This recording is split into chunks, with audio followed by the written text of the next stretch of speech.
The auctioneer's voice echoed through the cavernous salvage yard. Lot 47, one Astral-class light freighter, extensive damage to propulsion and life support. Sold as is, where is, starting bid at 200 credits. Damon Riley scratched his stubbled chin, squinting at the wreck from beneath his worn cap. The ship was a mess, scorched hull plating, exposed conduits, and a cockpit window cracked like a spider's web. But something about it called to him. 200, he called out, raising his hand. Silence fell over the small crowd. No one challenged his bid. Sold to the gentleman in the back, the auctioneer announced, already moving on to the next lot. Maya, his business partner at their failing repair shop, stared at him in disbelief. Have you lost your mind? We needed parts, not another project. Trust me on this one, Damon said, though he couldn't explain the impulse himself. There's something special about her. 3 hours later, the salvage yard's hauler deposited the ship in their workshop on the outskirts of New Phoenix Colony. Up close, the damage looked even worse, but the basic structure seemed sound. Damon spent the rest of the day cleaning layers of grime from the control panels. As the colony's twin suns set, Maya left with a skeptical headshake. Don't stay up all night with your new girlfriend. Some of us have real work tomorrow. Very funny, Damon called after her, but once alone he patted the ship's bulkhead. Just you and me now, old girl. He found the engine room and began diagnostic procedures, connecting his tablet to what remained of the ship's computer system. When the screen lit up with a cascade of unfamiliar code, he frowned. This wasn't standard operating software for any Astral class he'd ever worked on. What secrets are you hiding? He muttered.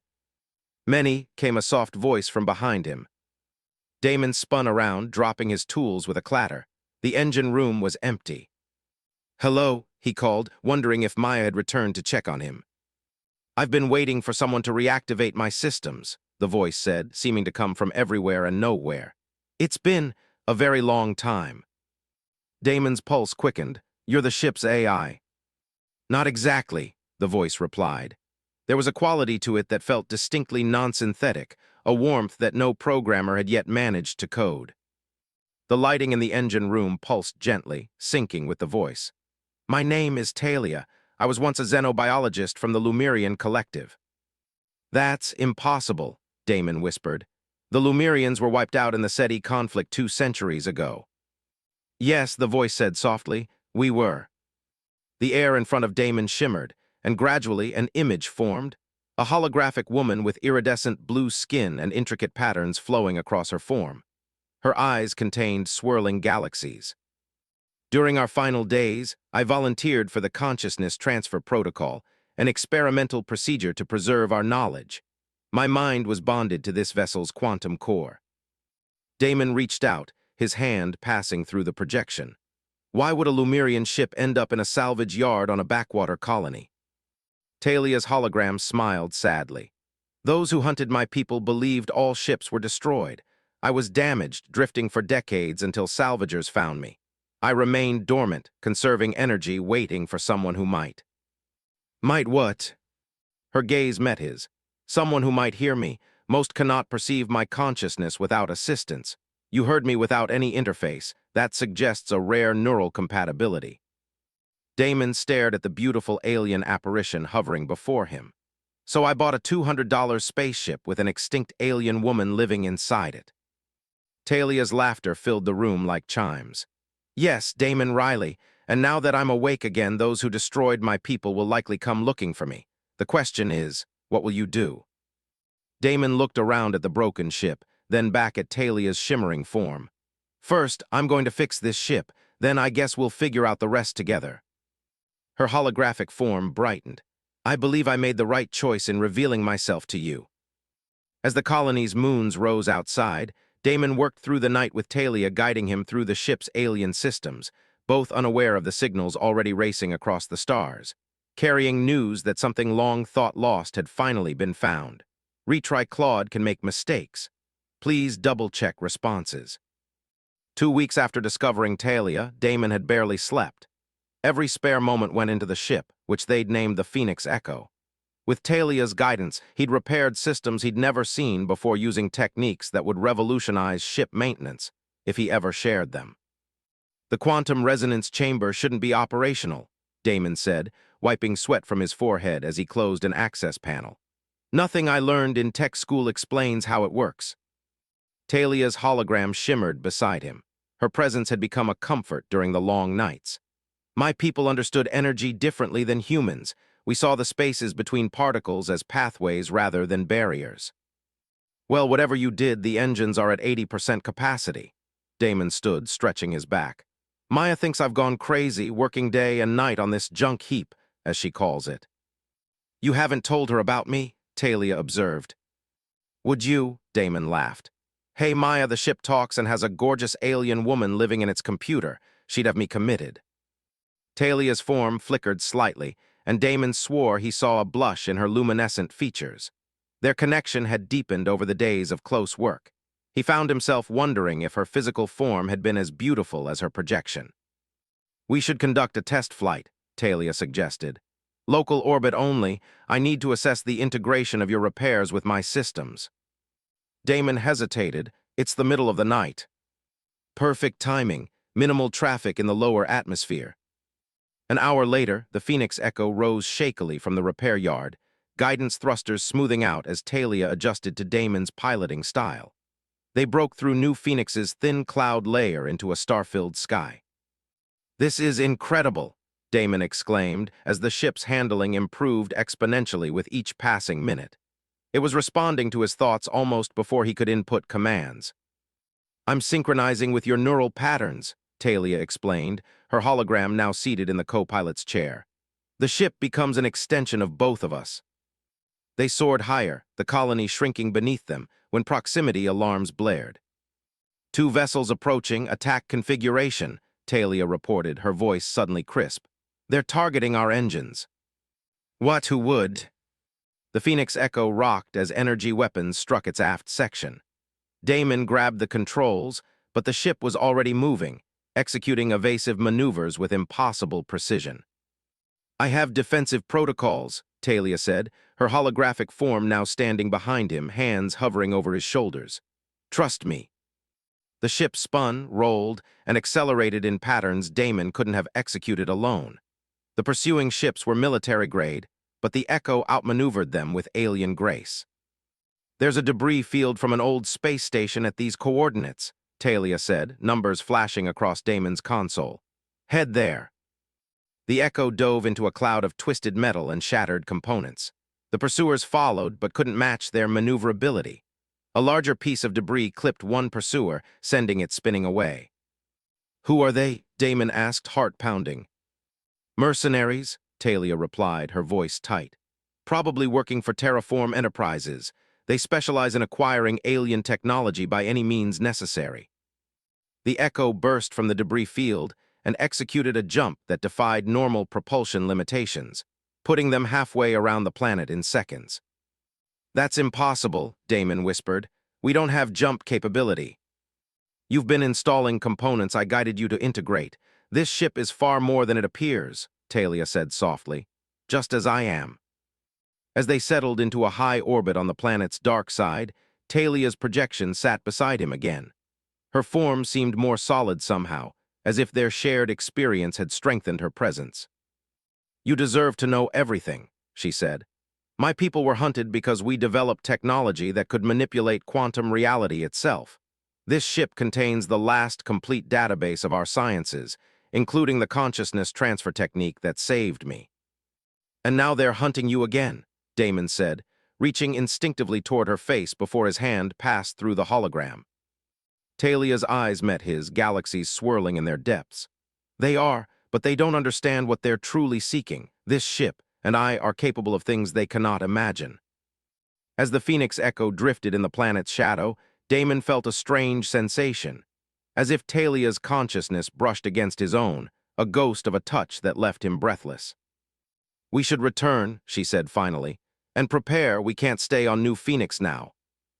Damon nodded, his life-changing course as surely as the ship had. Where will we go? The stars, Talia replied, her projection briefly expanding to encompass the entire cockpit in a field of stardust. But first, we need to complete the ship. What you've seen tonight is nothing compared to what we could become together. The word together lingered between them as the Phoenix Echo turned homeward, a new partnership forged in flight and fire. The next 3 days passed in a blur of frantic preparation. Damon sold everything he couldn't carry, ignoring Maya's increasingly worried questions. On the third night, he left her a message explaining he had to leave suddenly, along with ownership papers for their workshop and a small fortune in rare technical schematics Talia had helped him draft, advanced enough to be valuable, basic enough not to raise suspicion. "I don't like abandoning her," Damon said as they prepared for departure. "Terraform doesn't leave witnesses," Talia replied, her hologram reviewing pre-flight diagnostics. "Your separation protects her." They launched under cover of darkness, the Phoenix Echo slipping past orbital security using stealth systems Damon had installed with Talia's guidance. Once clear, they pushed the engines beyond conventional limits, the stars stretching around them in ways Damon had never seen before. "This isn't standard FTL," he observed, watching the navigation displays with awe. "We're partially shifting between dimensional planes," Talia explained. "My people called it slipstream travel. It leaves no wake for pursuers to follow." Over the next weeks, they developed a routine. During travel, Talia taught Damon about her people's science while he worked on further ship modifications. During rest periods, he told her about his life, his failed career in the colonial fleet, his dreams of exploring uncharted systems, the family he'd lost in the border conflicts. At night, Damon found himself talking to Talia in the darkness of his cabin, her hologram sitting at the edge of his bed, stars swirling within her translucent form. Sometimes, in the space between waking and sleep, he could almost feel her presence as more than light and data. "Can you feel things?" he asked one night. "Physical sensations?" Talia's projection dimmed slightly. "Not as you do. I perceive the ship's systems as extensions of myself. When you touch the hull, I sense pressure. When systems run efficiently, I experience something like pleasure." "Do you miss having a body?" She was silent for a long moment. "I've been this way for centuries. The memory of physical form has faded." "But not entirely," Damon pressed gently. "No," she admitted, "not entirely." Their conversation was interrupted by alarms.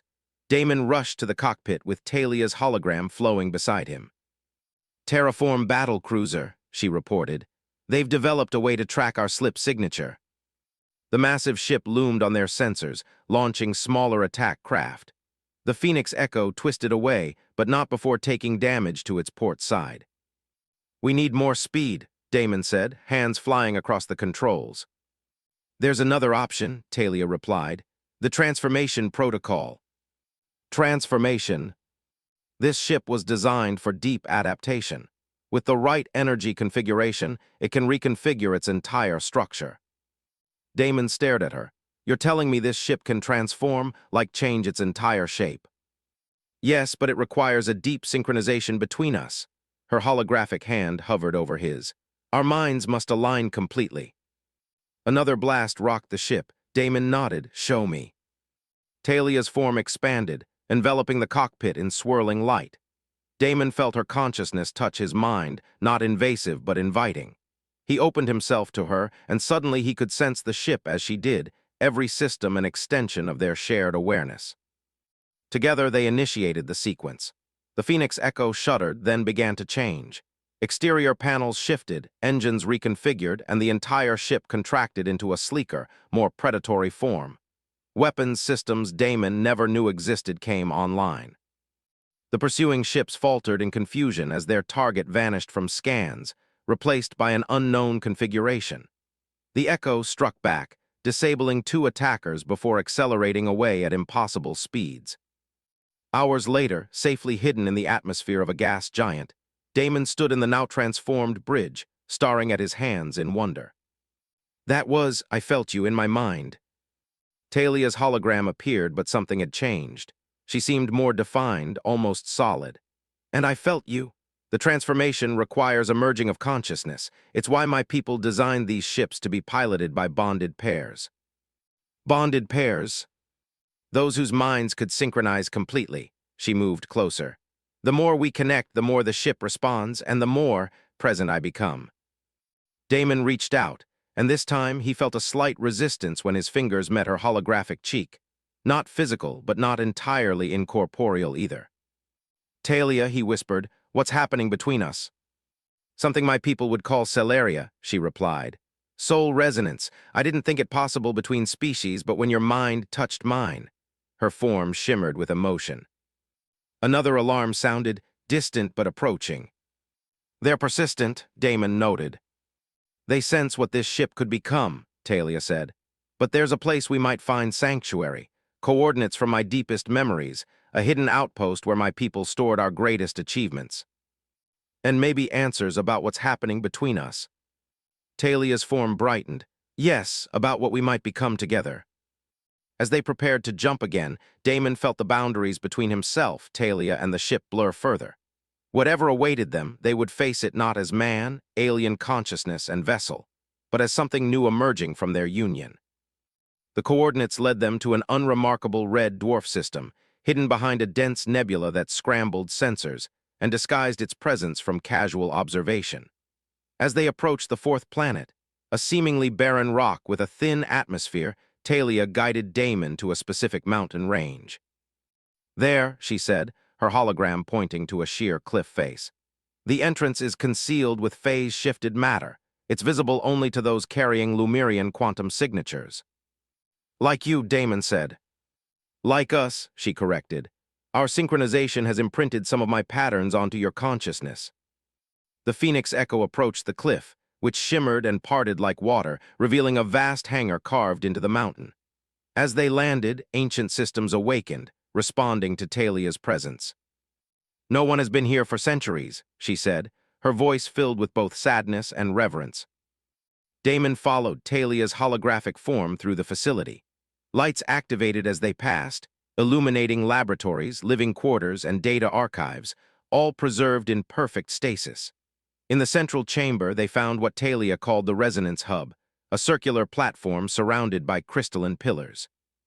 This was where our scientists conducted their final experiments, she explained, including the consciousness transfer that saved me. Damon studied the technology with amazement. Could this restore your physical form? Talia's projection dimmed. My original body is long gone, but there might be another possibility. She hesitated. The deeper our connection grows, the more substantial my presence becomes. The resonance hub could potentially create a new form for me, not fully physical, but more than a hologram. How? It would require completing the Celeria bond. Our consciousnesses would partly merge, anchoring me to your physical reality. Damon approached her shimmering form. Would it be dangerous? For both of us, the process was theoretical even among my people. Her galaxies-filled eyes met his. And it would create a permanent connection between us. Our essences would be linked forever. Before Damon could respond, the sanctuary's alarms blared. Security systems showed terraformed ships entering the system. How did they find us? Damon demanded. Talia's expression hardened. They must have captured the quantum signature during our transformation. They're more resourceful than I anticipated. They rushed back to the Phoenix Echo, watching as terraform forces established a blockade around the planet. We're trapped, Damon said. Not yet. Talia's form seemed to strengthen with determination. The sanctuary has defenses, and this facility houses prototype ships that might help us escape. Over the next days, as Terraform methodically searched the planet's surface, Damon and Talia prepared. They transferred crucial data from the sanctuary archives to the Echo and activated ancient defense systems. During quiet moments, they continued to explore their deepening connection. Each time Damon synchronized with Talia, her form became more tangible. One night, as they sat in the resonance hub discussing escape plans, he felt a sensation like electricity when their hands overlapped. I felt that, Talia whispered, looking at her semi-translucent hand with wonder. Slowly, cautiously, Damon leaned forward, his lips brushing where hers appeared to be. A spark of energy passed between them, not quite physical but undeniably real. If we complete the bond, Talia said softly, neither of us will be quite the same afterward. Parts of me will exist in you and you in me. Is that so terrible? Damon asked. Before she could answer, proximity alarms sounded. Terraform forces had located the hidden entrance. We're out of time, Talia said. We need to decide now. Damon looked at the woman who existed as light and data, yet had become the center of his universe. I've never felt more alive than when our minds connect. Whatever comes next, I want to face it together, truly together. Talia's hologram brightened with emotion. Then we must prepare the resonance hub. The bond might be our only defense against what's coming. As terraform cutting equipment began breaching the sanctuary's outer doors, Damon and Talia stood together in the hub, the ancient crystals pulsing with building energy. Their minds reached for each other across the boundary between physical and digital existence, neither knowing exactly what transformation awaited them. The resonance hub pulsed with cascading energy as Damon and Talia initiated the bonding sequence. Around them, the sanctuary trembled as terraform forces breached the first set of security doors. "Focus on me," Talia instructed, her holographic form hovering at the hub's center. "Let your consciousness expand beyond the boundaries of your physical form." Damon stood on the platform, eyes closed, feeling the familiar sensation of their minds touching, but deeper now, more fundamental. The space between them filled with connecting threads of light and data. "I can see your memories," he whispered. "Your homeworld, the skies filled with crystalline cities." "And I can feel your heartbeat," she responded, wonder in her voice. "The air in your lungs, sensations I'd forgotten." The energy built around them, spiraling inward as Talia's projection began to change, becoming more defined, gaining substance. At the same time, Damon's perception shifted. He could sense the sanctuary systems, the Phoenix Echo's engines, the approaching intruders, awareness expanding beyond human limitations. When terraformed soldiers finally broke through to the central chamber, they found Damon standing in a cocoon of swirling light, and beside him, Talia, no longer fully holographic. Her form shimmered with semi-translucent energy, but she cast shadows now, displaced air when she moved. The soldiers opened fire. Without touching controls, Damon and Talia activated the sanctuary's defenses. Energy fields immobilized the first wave of attackers as the pair moved in perfect synchronization toward the Phoenix Echo. "The ship," Talia said, her voice now audible without speakers, vibrating the air itself. "It's part of this transformation, too." Aboard the Echo, they found systems reconfiguring, responding to their new shared consciousness. The ship had become a physical extension of their bond, neither fully alien nor human technology, but something unprecedented. The terraform battlecruiser commander, monitoring from orbit, watched in confusion as his ground forces were systematically neutralized by defenses they couldn't detect. Then his sensors registered the Phoenix Echo rising from the surface, its configuration shifting in ways their systems couldn't track. "Target that ship," he ordered. "Whatever it costs, do not let it escape." The battlecruiser's weapons locked on, but the Echo moved with impossible precision, absorbing or deflecting each attack. Inside the cockpit, Damon and Talia existed in perfect harmony, his hands on controls that responded to their joined thoughts, her semi-corporeal form beside him, both of them integrated with the ship's consciousness. "They can't comprehend what we've become," Talia said, ghostly fingers intertwining with Damon's physical ones, creating a sensation unlike anything either had experienced before. The Echo struck back, disabling the battlecruiser's weapon systems without destroying the ship itself. As terraform reinforcements arrived, Damon and Talia activated the transformed ship's slipstream capabilities, tearing open a rift in space that defied conventional physics. The ship passed through, leaving their pursuers behind in a different dimensional plane entirely. In the quiet aftermath, adrift in a region of space unmapped by human charts, Damon turned to Talia. Her form had stabilized, not fully physical, but no longer merely projected light. She existed in a state between worlds, able to interact with physical reality in limited ways. "We did it," he said, reaching for her. When their hands met, he felt warmth and subtle pressure, a ghost of touch but real nonetheless. "Yes," she replied, looking at her own semi-translucent arms with wonder.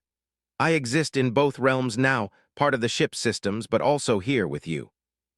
"And part of you is in me," Damon added, sensing the expanded awareness that now included ship diagnostics and energy patterns invisible to normal human perception. "The bond is permanent," Talia said, her galaxy-filled eyes meeting his. "We'll never be entirely separate again." "I wouldn't want to be," Damon replied. She moved closer, her partially materialized form radiating a gentle heat.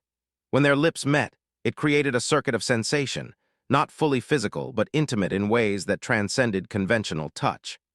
The boundaries between them blurred further, consciousness flowing back and forth in waves of shared experience. In the days that followed, they explored the capabilities of their transformed existence.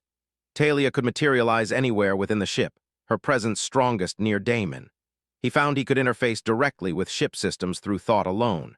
Together, they could push the Phoenix Echo to feats impossible for any conventional vessel, slipping between dimensional planes and traversing vast distances in moments.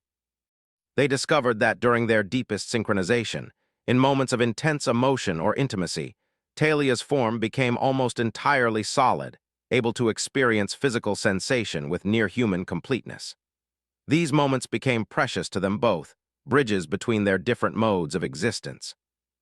One cycle, as they drifted at the edge of a nebula painting the viewport with swirls of cosmic color, Damon asked, "What now? Where do we go from here?" Talia, her form glowing with inner light, gestured toward the stars. "Everywhere, anywhere. The transformation we've undergone, it's unprecedented. We're something new in the universe, Damon." "Terraform will keep looking for us," he noted. "Let them try," she replied with a smile. "We'll stay ahead of them while we search for others who might understand what we've become, perhaps even find ways to help Talia further materialize." "We could become explorers," Damon suggested. "Map the regions no human ship could reach."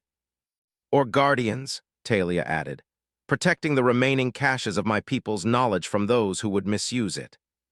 As they plotted a course to distant stars, their consciousness flowed together again, the ship responding by unfurling new configurations of its quantum sails. The Phoenix Echo, once a piece of salvage bought for $200, had become something beyond value, a vessel for two souls finding belonging across the impossible gulf between their kinds.